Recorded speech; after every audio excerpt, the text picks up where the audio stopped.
barnaamijku wuxuu ku saabsanaa burburka qoyska sida fudud uu ku burburi karo walba qofka markuu wax ku soo tawiyo waxa fiican in aad fahmi kartid misana dhinac fiican aad ka qaadan kartid war kasta oo Soomaaliyeed inay karti yeelan karto hadii ama hal ugu furo mise hal ugu qabo dib kasta ku haysto in aad xalin kartid yani hor u socod aad sameyn kartid baahi kasta ka hor imaato in aad xalin kartid walajeedkayga saas uu ahaa marka sheekada waxay tahay dumar markaan nahay waxa fiican isfahmi karno horta anaga fahanka ugu yaryahay dumar ahaan markaan nahay dumar u danqanaysa waxa soo istaaysa barnaamijyada waa hadle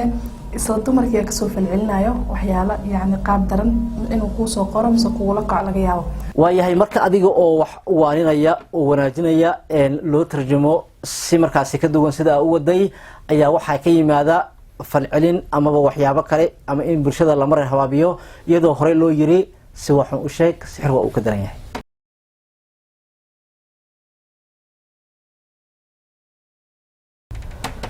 بسم الله الرحمن الرحيم السلام عليكم ورحمة الله وبركاته كلنتي wanaagsan daawadayaal halkan waa xiisaa wararka ku soo dhawaada barnaamijyada alaab xilligan oo kale aan idin soo baahino waxaan rabnaa inaan eegno barnaamij aan horay u baahinay oo la xiriiray dhacdooyinka soo mara dumarka isla markaana sababa in dumarku ay markaas muujiyaan acal fara badan iyo sidoo kale in marka qaar la arko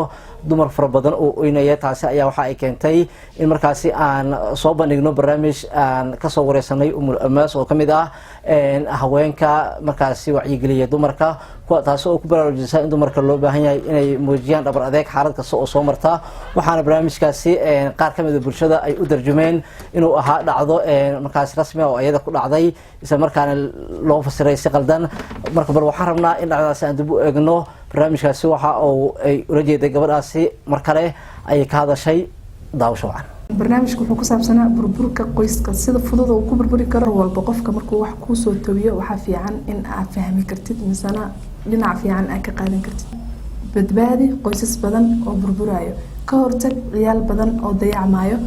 oo maskaxa dhinac maskaxiyan iyo dhinac kale u dayacmaayo marka ani barnaamijkayga waa barnaamij saasa insha Allah waxaan doonayaa in ay igu dayatiin gabdho badan oo ayagan maxaa la jiray cabsi ka muuqato wax walba waxay u baahan tahay karti iyo geesinimo inaad muujisid in ay yani wax walba ku soo wajaho aad ka hadli kartid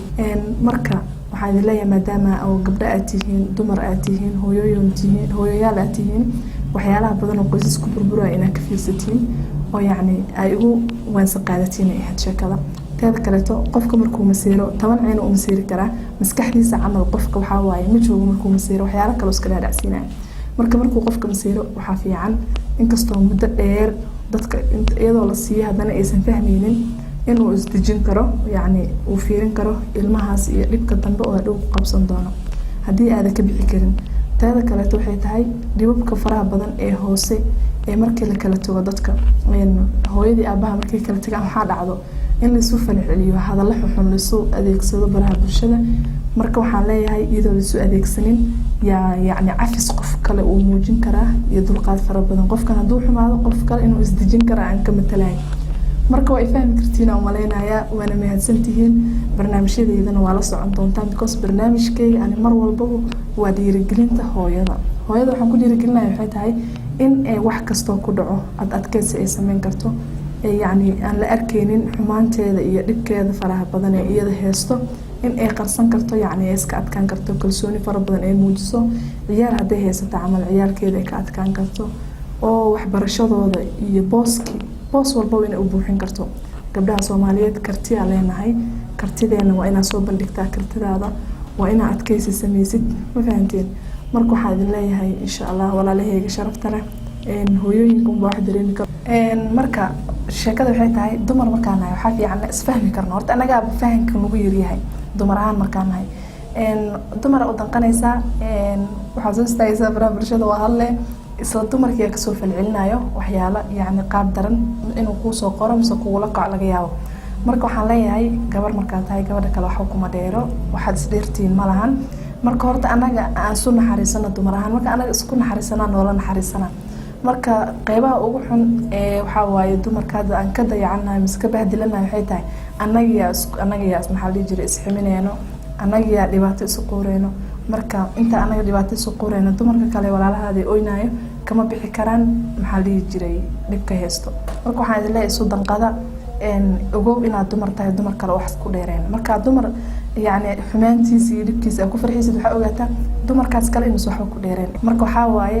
walaasha haday dhiban tahay dhibka hadii aad ku farxid adna bari way ku sugaysaa ogow marka dumaro idinka isdayaacdeen idinka meel walba maxaa jira dhiban idinka meel walba daadsan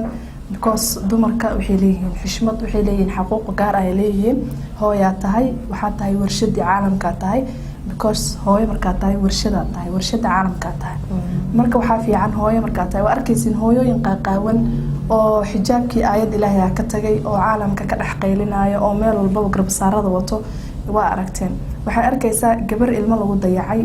familkeedii iyo yani hoos intay u xalin lahayd soo ooynayso bulshada bari soo dhigayso oo hinta soo muujinayso calafaa jiro calafkana waa la malakumoodka oo kaleeto hadduu calafkiina dhamaado kartidaada iyo kalsoonidaada samee hor u socod samee mustaqbalka ciyaalkaada fiiri laakiin in ay waxyaalo macna daraa ku dhaqaaqdid ani intaas waa intaan ka digaayo inta ay soo xanuujisay inta caalamka dhan yani soo jiidatay sheekadeyda waa is ognahay dumar markaan nahay yani ilaa ay saxaabadii masiirka waa wax jiro oo wax la diiday maaha waa wax yani xinjir xun oo lagu beeran waaye laakiin ka hortagay leeyihiin wax walba iyo dulqaad ay leeyihiin marka dumar markaa tahay qari ceebta dumarka kaleeto is ilaali una naxariiso qofka walaasha ee dhiban mar walba kulay taladeyda aniga taas ay ku aadan tahay waxa laga yaabaa fikrada inaad fikrad qaldan iga aaminto iyo inaad fikrad fiican iga aaminto labadaba fikradaada xor baad u tahay laakiin waxaan ku leeyahay dumar markaan aan iska istaagno aan is aruursano aan walaal iska dhigano aan is garabsano walaasha dhiban u danqo wixii aad ku dhaantid aqli u sheeg hadii hanti aad ku dhaantid oo markaas aad wax siin kartid si oo ay baahan tahay hadii aysan baahneen oo marka aqli cilmi u baahan tahay aqli cilmi guriyaha markay burburaan si sahal ma ahan marka aad hadii maanta aad dabaq saaran tahay oo raaxa ku jirtid oo gabadha ka soo horjeeda ay dhiban tahay ha u arkin in aad maanta guul gaartay laakiin guul maada gaarin ogow ayadana waa dumar adna dumar baa tahay gurigana inuu dudumo aan dad kulma talinaayo fahanteen marka waxa la ismoojiyo dumar oo isu danqada ilaahay ka cabsado laakiin ina isku faraxdin mar walba ana waxa idin leeyahay ceebta ugu weyn oo naga haysto dhinaca social media wasaas farxadan asu muujinaysiin qofka kala dhibkiisa aad ku farxaysid dumar adoo kale tee iska ilaaliyo insha Allah waxyaalo waxa jirta hoos loo dhaqi karo oo bulshada loogu talagelin waa aragteen nimanka hadda sawiraanta la soo muujinaya meel walba dhib ka socdo waa aragteen waxay marka waxaan leeyahay ismuujiya dumaro adkaysi sameeya dulqaad sameeya horumar sameeya naftaada ka intaas ayaan ku soo gabagabeynaa daawadayaal inaan dib u kulmi doono dhamaanteeda isku duuban dhanka farsamada iyo kaamirada wuxuu ahaa Baasha Cumar oo mahad celinaya sida ay nabadgeliyo. Wassalaamu calaykum waraxmatullaahi wabarakaatuh.